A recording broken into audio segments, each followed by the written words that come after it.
This is what this business is all about. This is what this business is all about. Beneath the lights, the cheers, and the roar of packed arenas, the world of professional wrestling has always thrived on spectacle. But sometimes the darkest storylines aren't scripted. They're real. When the name Titan Steel appeared in headlines across the nation, it wasn't about another championship match or comeback tour. It was about death. The man once hailed as the undisputed colossus of the squared circle had been found lifeless inside his Florida estate. At first, the news seemed simple, almost tragically predictable. A 71-year-old man, a body battered by decades of punishing stunts and surgeries, gone in what reporters quickly labeled natural circumstances. Tributes poured in, tributes filled with teary-eyed memories, heartfelt interviews, and video montages of Titan-slamming giants and flexing under the blinding glow of pyrotechnics. Fans across generations mourned as if a piece of their own childhood had suddenly vanished. But behind the glossy memorial reels, unsettling whispers began to surface. Strange details that didn't fit the tidy narrative of a natural passing. The whispers grew louder until local authorities, faced with questions they couldn't answer, quietly handed the file to federal investigators. The FBI does not get involved in routine deaths, and when they do, they don't go searching for memorabilia or wrestling belts. They look for answers. What the agents uncovered inside Titan Steel's mansion didn't just raise eyebrows, it raised alarms. The final days of this wrestling legend weren't what they seemed, and the truth they left behind would shock not only the fans, but even those who thought they knew him best. This was the morning that ended Titan Steel's reign. It was a quiet Sunday morning, July 24th, 2025, when the coastal town of Clearwater, Florida, woke to the news that would jolt millions.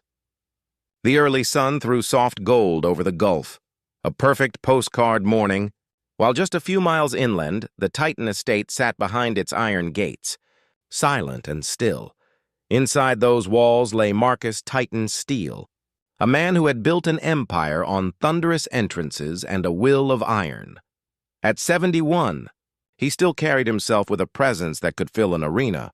But that morning, no roar of the crowd awaited him. The discovery began innocently enough. Titan's wife, Marissa Kane, had returned a day early from a weekend wellness retreat in Naples. She expected to find her husband in his familiar routine, an early workout in his private gym, maybe a meditation session on the veranda. It was the sort of predictable rhythm that had defined their mornings for years. Instead, she stepped into a hush that felt heavier than the humid Florida air.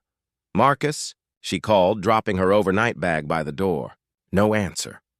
She moved through the open-plan living room, noticing the faint scent of cleaning products. Odd, Titan was meticulous but rarely this thorough. The silence followed her down the hallway like a shadow. The gym door was ajar. What she saw on the other side would stay etched in her memory forever. Titan lay motionless on the rubberized floor beside the weight bench, his massive shoulders slack, his face an unsettling shade of gray. There were no overturned weights, no signs of a struggle, just the stillness of a man whose presence had once shaken stadiums. Panic surged.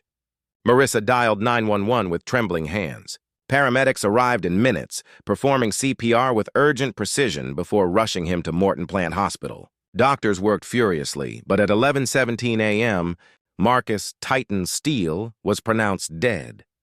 The first local bulletin spoke of natural causes, pointing to a lifetime of brutal matches and more than 24 surgeries. Fans grieved a hero lost to time and wear. Yet even as condolences flooded social media, a few quiet details inside that mansion refused to fit the picture. Details that would soon unravel the story everyone thought they understood. Marissa Kane would later describe that morning as moving through a dream she could not wake from. Every moment replayed in her mind with cinematic clarity.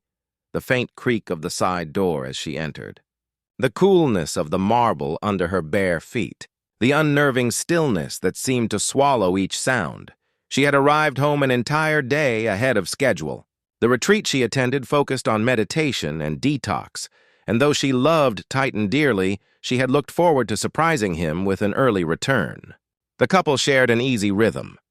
Titan often started his mornings with a punishing workout before a light breakfast and quiet reflection in the sunroom. She expected to hear the familiar clang of weights or the low thrum of his favorite rock classics echoing through the house. Instead, she was met with silence so complete it seemed to press on her ears. "Marcus?" Her voice barely carried, yet it felt almost intrusive in the hush. She called again, louder. No response. Moving toward the back of the house, Marissa passed walls lined with championship belts and framed posters from Titan's glory days, mementos of a career defined by unyielding strength. Normally, these relics filled her with pride. That morning, they felt like silent sentinels. The gym door stood slightly open. A faint chemical scent drifted out, cleaning supplies sharp and out of place. Marissa pushed the door wider, expecting to catch her husband mid-rep or cooling down with a stretch. Instead, the sight froze her. Titan lay on his back near the weight bench, arms slightly splayed, eyes closed as if in uneasy sleep. His chest did not rise. The color of his skin was wrong, ashen, a pallor that triggered instinctive dread. "Marcus!" She dropped to her knees, shaking his shoulder. No movement. His skin felt cool, unsettlingly so. Her heart raced as she fumbled for her phone, hands slick with sweat. The 911 operator's voice was calm and deliberate, guiding her through the steps of CPR. Marissa followed instructions, counting compressions, whispering prayers between breaths. The wail of sirens arrived within minutes. But to Marissa, they stretched like an eternity. Paramedics burst into the room, their practiced urgency filling the space with clipped commands and the rhythmic hiss of a defibrillator. They worked on Titan as they rushed him to the waiting ambulance. Yet a grim undercurrent hung in the air, a sense that the outcome was already sealed. At Morton Plant Hospital, doctors fought to revive the man whose in-ring resilience had become legend. At precisely 11:17 a.m., their efforts ceased. Marcus Titan Steele was pronounced dead. For Marissa, the hospital corridors blurred into a haze of disbelief. She clutched the wrestler's championship pendant in her fist, its cold metal a sharp counterpoint to the reality settling over her. The man who had seemed indestructible was gone. News of Titan Steele's death moved faster than the morning tide. Within hours, every major sports network ran somber tributes, looping footage of his greatest matches and iconic promos. Hashtags like Farewell Titan and Steele Forever trended worldwide. To millions of fans, the explanation seemed tragically simple. A body forged through decades of grueling battles had finally given out. Medical experts interviewed on morning talk shows nodded knowingly. At 71, Titan carried the scars of an unforgiving profession, countless concussions, chronic back pain, and more than 24 surgeries. Cardiologists speculated about heart failure or a massive stroke, both plausible after years of physical punishment and performance-enhancing regimens that were once commonplace in the industry. Friends and former colleagues echoed the same refrain. "He lived hard, he wrestled harder," said one longtime tag team partner in a televised interview. We all knew the toll it took. Marissa, dazed by shock, found herself swept into a blur of condolences and press inquiries. She clung to the initial narrative because it felt merciful, a clean explanation for an incomprehensible loss. The Clearwater Police Department issued a brief statement citing natural causes pending final autopsy results, and for most observers, that was enough. But as the hours turned to days, the tidy picture began to fray. Detectives processing the scene reported details that refused to fit the story of a simple cardiac arrest. Subtle inconsistencies, at first dismissed as trivial, caught the attention of the lead investigator. By the end of the second day, quiet conversations among local authorities had shifted in tone. What started as routine paperwork was edging toward something else entirely. The Clearwater Police made an unpublicized call to federal contacts, a move that hinted at a deeper unease. Detective Alana Ruiz had been on the force for 15 years, long enough to trust the instincts that prickled the moment she stepped inside the Titan estate. Something about the scene resisted the easy explanation of a natural death. The first red flag was the atmosphere itself. Homes where sudden medical emergencies occur rarely look untouched. Paramedics leave behind evidence, discarded packaging, hastily moved furniture, a sense of frantic disruption. Yet Titan's mansion remained eerily pristine, as if no one had lived there for days. The gym where Marissa found him was particularly unsettling. Weights were perfectly racked, resistance bands coiled with precision. The mirrored walls gleamed without a single smudge. Even the air smelled faintly of disinfectant, not the earthy mix of sweat and rubber typical of a recently used workout space. Ruiz, a fitness enthusiast herself, noticed immediately. It felt staged, cleaned, prepared, almost museum-like. Then there was the security system. Titan had invested in a top-tier, layered network. High-definition cameras, motion sensors, remote monitoring, and a dedicated internal backup designed to alert authorities if tampering occurred. Yet when technicians reviewed the logs, they found a 3-hour blackout beginning late Saturday night. The system hadn't glitched. It had been manually disabled from inside the house. No forced entry, no tripped alarms. Just a deliberate shutdown executed by someone who understood the setup. When Ruiz questioned Marissa, the widow appeared genuinely stunned.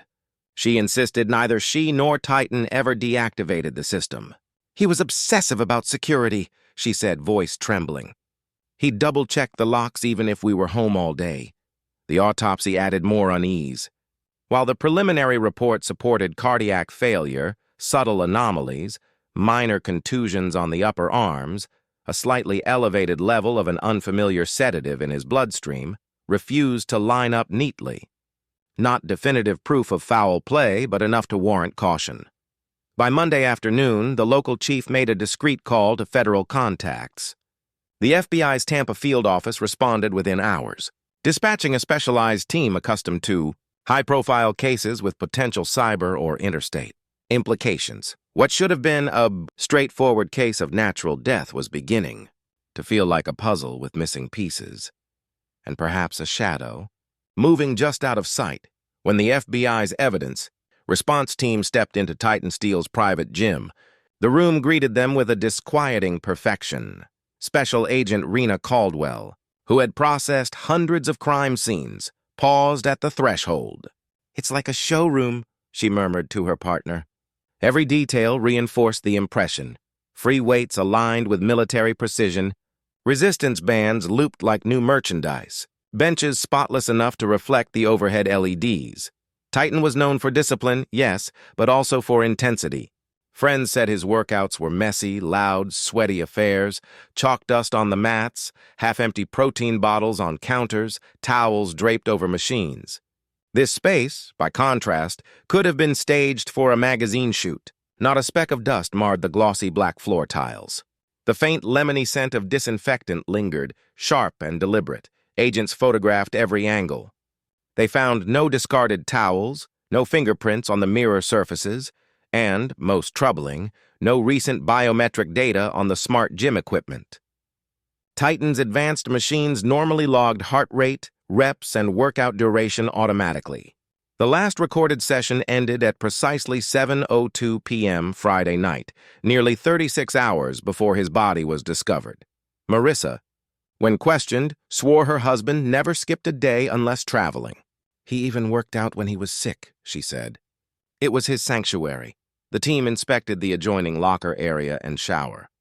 Drains were bone dry, no damp towels in the hamper. Even the laundry basket was empty, as if someone had swept the room clean. Agent Caldwell noted the absence of the subtle odors typical of a gym. No musk of perspiration, no faint metallic tang from iron weights. "It doesn't just look clean," she told her supervisor. "It feels reset." Forensic specialists swabbed surfaces, expecting at least a trace of Titan's DNA or sweat, but initial tests came back surprisingly sparse. Only a handful of prints matched Titan or Marissa, and none were fresh.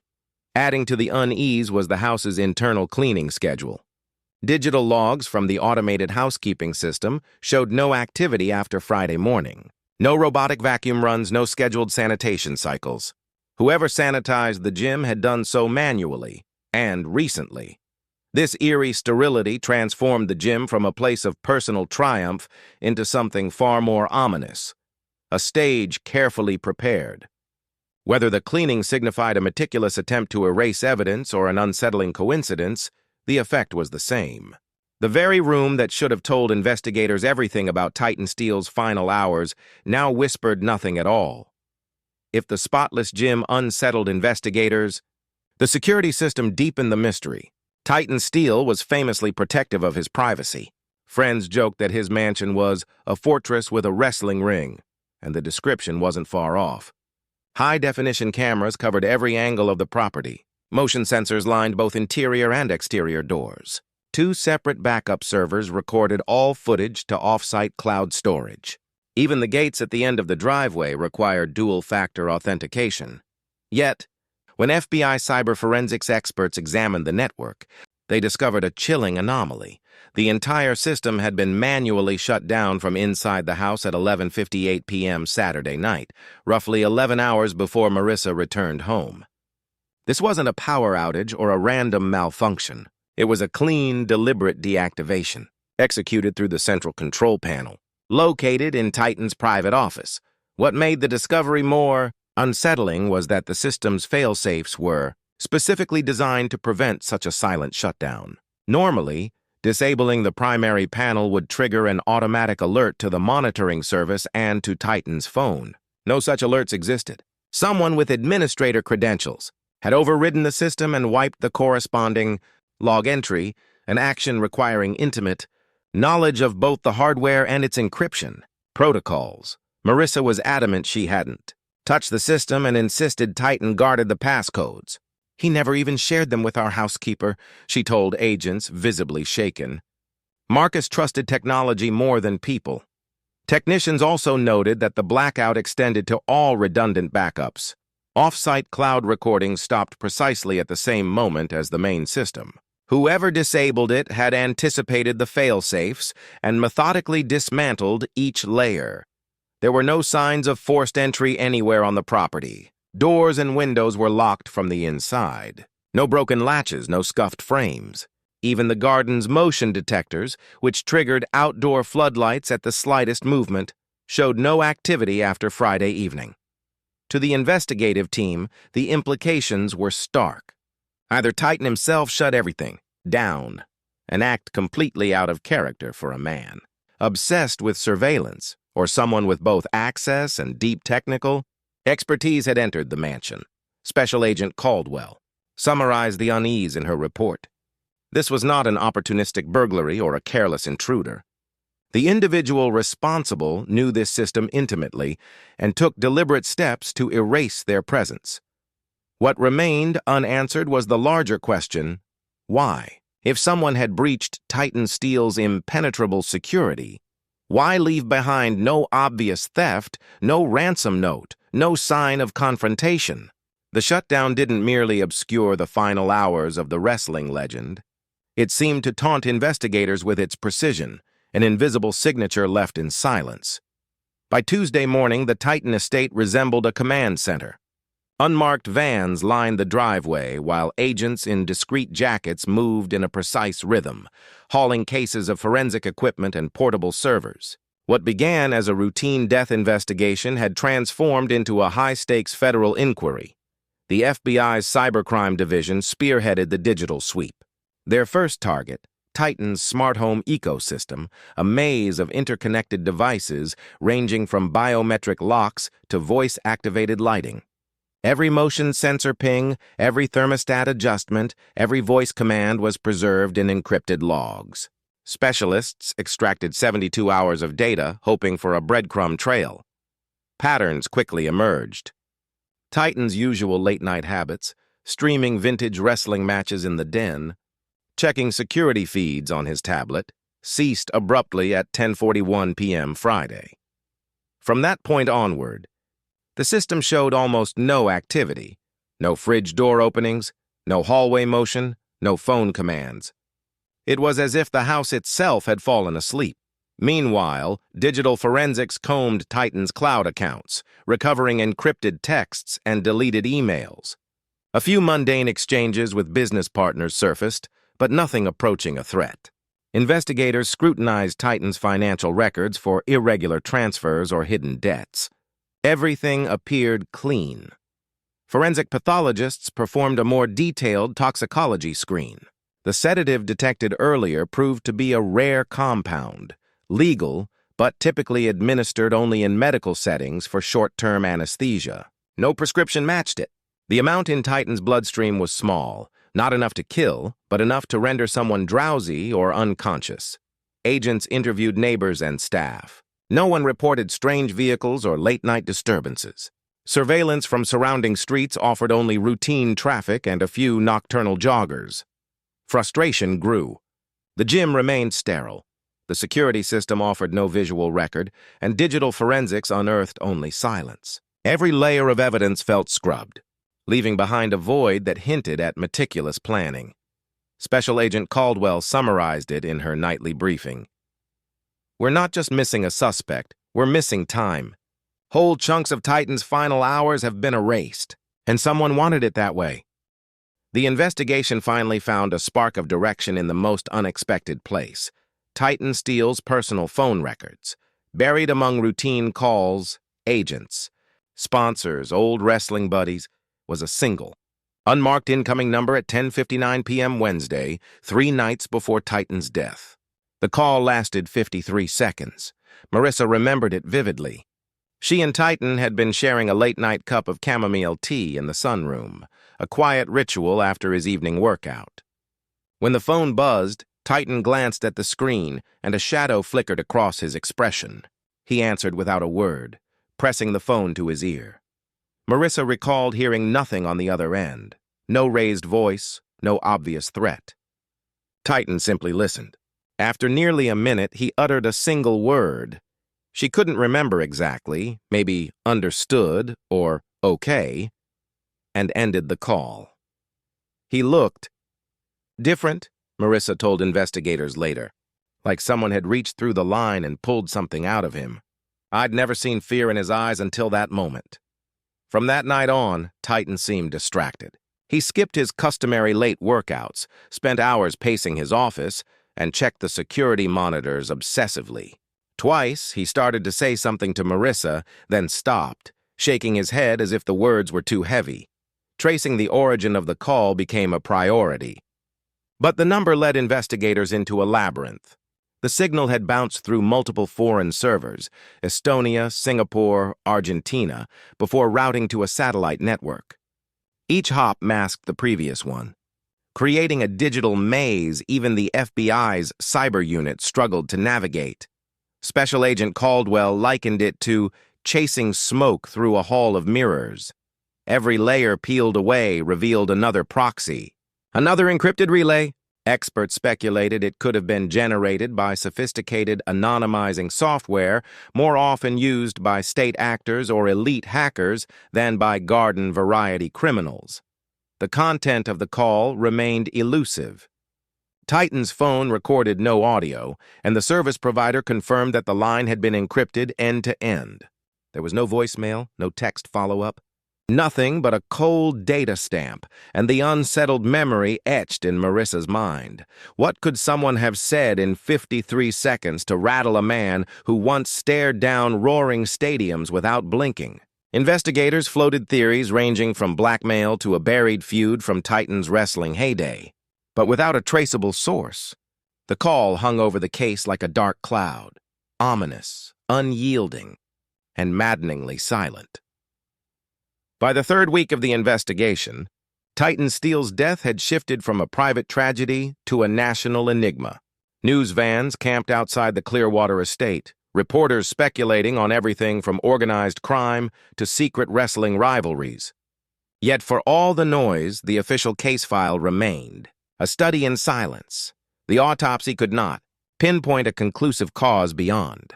Cardiac failure of undetermined origin. The trace sedative in Titan's system suggested outside involvement but not intent to kill. The spotless gym offered no DNA beyond the faintest remnants of his own.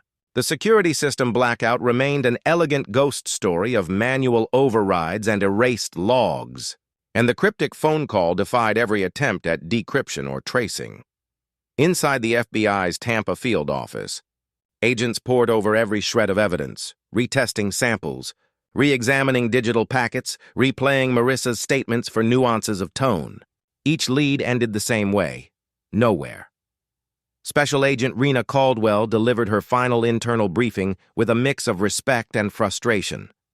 "Every clue is a locked door," she told her team. Whoever planned this either wanted to terrify him or erase the truth, and they succeeded. Marissa tried to resume some semblance of normal life, though normal had become a foreign concept. She found herself replaying the night of the mysterious call, wondering what Titan had heard in those 53 seconds. Sometimes she swore she could still smell the sharp tang of disinfectant when she walked past the gym. Sometimes she jolted awake, certain she'd heard the security panel beep back to life, only to find the house still and silent. Fans around the world clung to theories. Online forums dissected every rumor: a rival wrestler seeking revenge, shadowy investors angry over a failed business venture, covert government involvement. None of it produced evidence. All of it fed the legend. The official statement from the Bureau was clinical and unsatisfying. The investigation into the death of Marcus Titan Steele remains open and active. No further information will be released at this time, but those closest to Titan believed something larger was at play. Perhaps the truth lay buried in that phone call, locked behind layers of digital smoke. Perhaps it walked freely, a person who knew exactly how to slip through the cracks of the most secure fortress and leave without a trace. Whatever the answer, one fact remained. The final chapter of Titan Steele's life refused to close. The man who once commanded arenas with sheer force of will had exited the world in a way no scriptwriter could have imagined, leaving behind a silence louder than any crowd and a mystery that, for now, stands unbroken.